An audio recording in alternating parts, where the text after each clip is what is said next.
বাংলাদেশের কোচ হতে চেয়েছিলেন ক্রোয়েশিয়ান কিংবদন্তি কোচ পেটার সেগ্রেট। 2018 সালে মালদ্বীপকে সাব চ্যাম্পিয়নশিপের শিরোপা এনে দেওয়া এই কোচ বাংলাদেশ দলের দায়িত্ব নেওয়ার জন্য আগ্রহ প্রকাশ করেছিলেন, কিন্তু কোনো এক অজানা কারণে এই কিংবদন্তি কোচকে শেষ পর্যন্ত আর জাতীয় দলে ডাকা হলো না। হয়তো এখানেও রয়ে গেছে সিন্ডিকেটের কালো হাত। যদি তাই না হবে, তাহলে এই বিশ্বমানের কোচকে বাদ দিয়ে কেন হ্যাভিয়ার ক্যাব্রেরাকে নিয়োগ দিল বাফুফে? এটাই এখন বড় প্রশ্ন।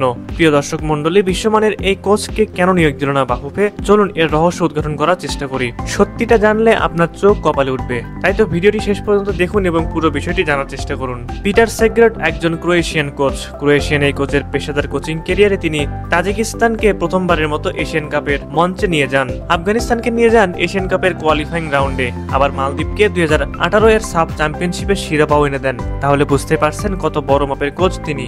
শুনতে অবিশ্বাস্য লাগলেও এটাই সত্য যে ক্যাব্রেরা আসার আগে বাংলাদেশের কোচ হওয়ার ইচ্ছা প্রকাশ করেছিলেন ক্রোয়েশিয়ান কোচ পিটার সেগ্রেট, কিন্তু বাফুফের তৎকালীন কমিটি তাকে নাকচ করে দিয়েছিল সে সময়। তবে বর্তমানে বাফুফে চাইলে তাকে আবারও বিবেচনা করে দেখতে পারে। তবে সবার মনে একটাই প্রশ্ন, কেন পিটার সেগ্রেটকে বাদ দিয়ে ক্যাব্রেরাকে দায়িত্ব দেওয়া হলো? এই প্রশ্নের সঠিক উত্তর হয়তো অজানায় রয়ে যাবে আমাদের। তবে সমর্থকদের বুঝতে আর দেরি নেই যে মূলত সিন্ডিকেটের সাহায্যেই ক্যাব্রেরা জাতীয় দলে এসেছেন। জাতীয় দলে আসার পর থেকে একের পর এক অনিয়ম করে যাচ্ছেন হ্যাভিয়ার ক্যাব্রেরা, যে অনিয়মের বিরুদ্ধে কোনো প্রতিবাদই যেন কাজে দিচ্ছে না। ভারতের বিপক্ষে লজ্জাজনক ট্যাকটিক্স নিয়ে খেলার পর বাংলাদেশ পয়েন্ট হারায় শুধুমাত্র ক্যাব্রেরার জন্য। অথচ ক্যাব্রেরা যেন বাফুফের সোনার হরিণ, তাকে যেন কোনোভাবেই বাদ দিতে চায় না বাফুফে। অথচ ক্যাব্রেরার থেকে বড় মাপের কোচ বাফুফেতে যোগাযোগ করেছিলেন, তাও আবার যেন তেন কোনো কোচ নন, সরাসরি ক্রোয়েশিয়া থেকে আসতে চেয়েছিলেন তিনি। সেই কোচ তথা পিটার সেগ্রেটের সাফল্য দেখলে আপনার চোখ কপালে উঠবে।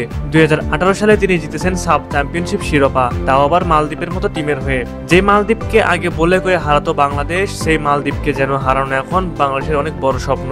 অথচ এই মালদ্বীপের ফুটবলের পুরো চিত্রই যেন পাল্টে দিয়েছেন ক্রোয়েশিয়ান কোচ পিটার সেগ্রেট। একবার ভেবে দেখুন, এমন একটা কোচ যদি বাংলাদেশের দায়িত্ব নিতেন তাহলে কতটা এগিয়ে যেত দেশের ফুটবল। হামজা জামাল সামিদ সোমরা পেতেন একজন বিশ্বমানের কোচ, যিনি ক্ষমতা রাখেন একটি মেজর ট্রফি জয়ের। অথচ বাফুফে যেন সবসময় হাঁটে উল্টো পথে। বাংলাদেশের সকল সমর্থকদের চাওয়া একটাই, যত দ্রুত সম্ভব ক্যাব্রেরাকে বাদ দিয়ে যেন পিটার সেগ্রেটকে অথবা ইউরোপীয় কোনো কোচকে লাল সবুজ দলের দায়িত্ব দেওয়া। যদি তা না হয় তাহলে দেশের ফুটবলকে দিন দিন ধ্বংসের পথে ঠেলে দিবেন হ্যাভিয়ার ক্যাব্রেরা। সুপ্রিয় দর্শক, আপনাদের কাছে কি মনে হয় পিটার সেগ্রেটকে কেন বাদ দিয়েছিল বাফুফে?